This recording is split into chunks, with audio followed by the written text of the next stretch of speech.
ఈడ మీకు కాలుష్యకారమైన pharma industries పెడతా అంటే మీ జీవితాలలో ఈ విషం ఈ కాలుష్యం ఉండొద్దు అని ఒక అద్భుతమైన నగరాన్ని ఆలోచన చేసినాం.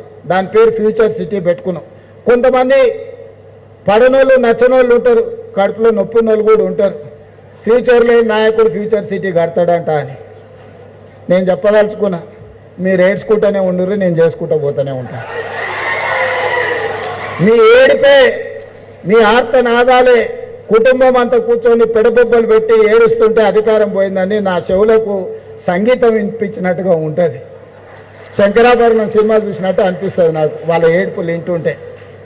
ఎందుకంటే వాళ్ళు దుఃఖం బాధ, మేము దోసుకుందాం అనుకున్నాం, ఇంకా 10 ఏళ్ళు 20 ఏళ్ళు ఏలుకుందాం అనుకున్నాం, అర్ధాంతరంగా ఓ రైతు బిడ్డ వచ్చి గుంజుకొని పోయిండు అని వాళ్ళు ఏడుస్తారు. సహజంగా పోయినోనికి ఏడుపు ఉంటుంది, ఉండదా? రావణాసురుడు చచ్చిపోయినప్పుడు కూడా వాళ్ళు ఇంట్లో ఏడ్చి ఉంటారు కదా. కానీ రాముడు మంచి కోసమే రావణాసురుడిని చంపిండు కదా. బకాసురుడైనా లేకపోతే కుంభకర్ణుడైనా వీళ్ళందరూ కూడా వీళ్ళు అసుర అంటే రాక్షసులు.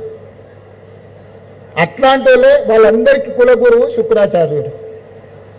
ఆ శుక్రాచార్యుడు దేవతలు తపస్సు చేసేటప్పుడు లోక కళ్యాణం కోసం పూజలు చేసేటప్పుడు ఆయనకి 2 శిష్యులు, మారీచుడు సుబాహుడు అని 2 శిష్యులు ఉంటారు. వాళ్ళని పంపిస్తే వీళ్ళు యజ్ఞాలు యాగాలు చేస్తుంటే రక్తము మాంసం తీసుకొచ్చి ఆ యజ్ఞాల యాగాలలో వేసేటోళ్ళు. శుక్రాచార్యుడు దగ్గర కూర్చొని మారీచుడిని సుబాహుడిని ఊరి మీదకి వదిలేటోడు. ఇప్పుడు రాష్ట్రంలో కూడా అట్లనే నడుస్తున్నది. శుక్రాచార్యుడు ఫామ్ హౌస్లు ఉంటుండు, మారీచుడు సుబాహుడు మన చుట్టూతో తిరుగుతున్నారు. అందుకే మిత్రులారా, రాష్ట్రాన్ని అభివృద్ధి చేసుకుందాం. పనులు చేసే క్రమంలో 10 పనులు చేసినప్పుడు 1-2 తప్పులు దొర్లుతాయి.